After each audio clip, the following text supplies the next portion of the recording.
Hi, so you're pregnant. Congratulations! But now you have to find a name, and it's not as easy as you might think. So we thought we would pull together all the tips and tricks off Mumsnet to help you find the right name for your bump. Now, if you haven't had enough unsolicited advice already, I mean, you are pregnant, right? Then get ready for some more. Only when you start trying to name your child do you realize how long grudges really last. That kid in reception that pulled your hair? Vetoed. The guy at work who stole all the milk? Don't even think about it. And it goes without saying that your partner's exes definitely shouldn't be on the table. Once you've got all those names out the way, you've probably got a good shortlist to start from. And pro tip, don't tell your family who your preferences are. It won't end well.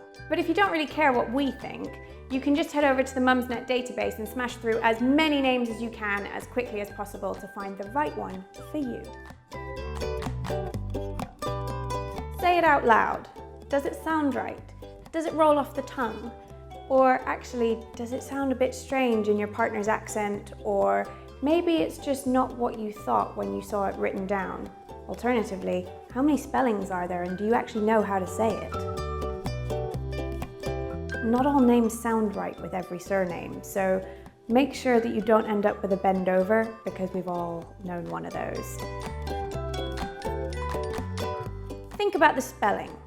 It may seem obvious, but if you choose an unusually spelled name, then your child is going to end up having to spell their name every single time they speak to somebody over the phone.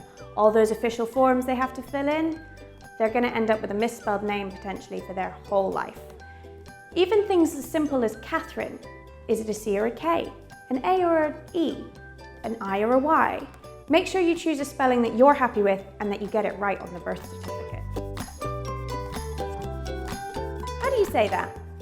You may have picked the most beautiful name in the world that has real meaning to you, or maybe it's from a foreign language that is from a culture that your family is part of.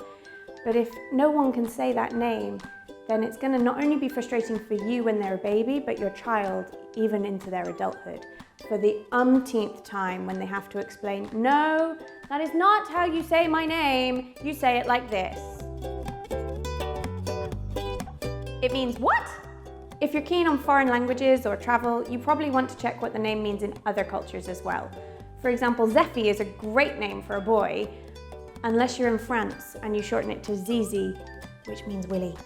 And let's face it, we all had a chuckle when the fannies turned up in the French textbooks in year 9, didn't we? You've picked the perfect name. It goes with the surname, it doesn't have any weird meanings, everyone knows how to say it. But have you thought about the initials? Alistair, Richard, Simpson, Erickson. Just check the initials of your final choice. You want to make sure your kid has a fun time at school. How is it going to be shortened? It's probably a good idea to put the long version of a name on the birth certificate so that your child has the choice when they're older. Like any fine wine, a baby's name should age well. An Effie is really cute when they're 2, 3, 5, but an Effie running MI5, she might prefer to be known as Josephine. And you may insist that your precious Thomas will never be known as Tom, but you should make sure you're happy with all possible variants of the name, because sometimes people can't help themselves. Roberts will always at some point be called Bob, and Richard at some point is gonna be called Dick. Oh, and make sure you check any song titles with the name in it. Thinking of Eileen, for instance? You'd better like the Dexys Midnight Runners song, because you're gonna be hearing it, and so is your kid, for all of eternity. And finally, don't be afraid to change, even at the last minute. So many Mumsnetters say that they had a name picked out right until the birth, and then when they met their little bundle of joy, they realized they just weren't a Tamsin. Ultimately, it's you and your partner's choice. So whether you're looking for inspiration or maybe what names to avoid, Mumsnet has got a list of the top UK names that is a helpful starting point. And if you're feeling brave, head on over to the forum, not only for some helpful advice, but some very honest feedback. Good luck! And if you've got any tips we haven't mentioned, or maybe you want to share your baby name with us, Put it in the comments below or head over to Mumsnet.